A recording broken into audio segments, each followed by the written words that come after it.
আমার একটা কোয়েরি ছিল, এইচপিভি একটা ভ্যাকসিন যে থাকে, ওইটা তো শুনতে পেয়েছি যে মেয়েদের নেওয়া হয়। তো আমার তো ছেলে আছে, তো আমার কি নিতে হবে নাকি শুধু মেয়েদের নেওয়া হয়? প্রথম দিকে আমরা শুধু মেয়েদের জন্য বলতাম, কিন্তু এখন গাইডলাইন চেঞ্জ হয়েছে, এখন আমরা ছেলেদেরকেও বলি এইচপিভি ভ্যাকসিনটা নেওয়া উচিত। ঠিক আছে?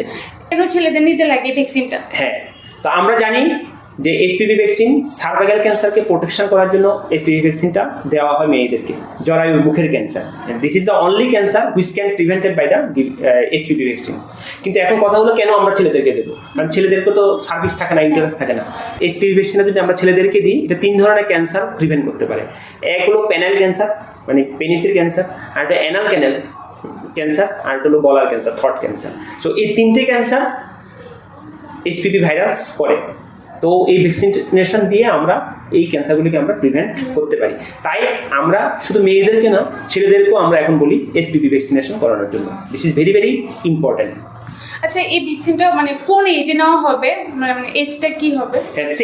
Same is like female child. Normally আমরা 9 বছরের পর থেকে শুরু করি, 9 থেকে 14 বছরের মধ্যে হলে 2টো ডোজ হয়, 14 বছরের পরে হলে 3টে ডোজ হয়। তবে আমি বলবো যত তাড়াতাড়ি নেবেন তত ভালো কাজ করে, এফিকেসি ভালো হয় যত তাড়াতাড়ি দেওয়া হয়। তো নর্মালি আমরা বলি 9 to 12 ইয়ার্সের মধ্যে নিলে সবচেয়ে ভালো।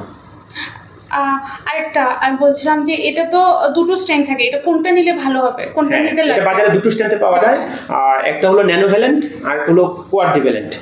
তো কোয়াড্রিভ্যালেন্টটা একটু দাম কম, ন্যানোভ্যালেন্টটা একটু দাম বেশি। তো বিভিন্ন স্টাডিতে দেখা গেছে যে কোয়াড্রিভ্যালেন্ট আমরা যদি দিই, ওটা একটু দাম কম থাকে, ওটার প্রোটেকশন রেট বা এফিকেসি মোটামুটি 80 to 85%। কিন্তু ন্যানোভ্যালেন্টটা দিলে এটার এফিকেসি মোটামুটি 92 to 95%।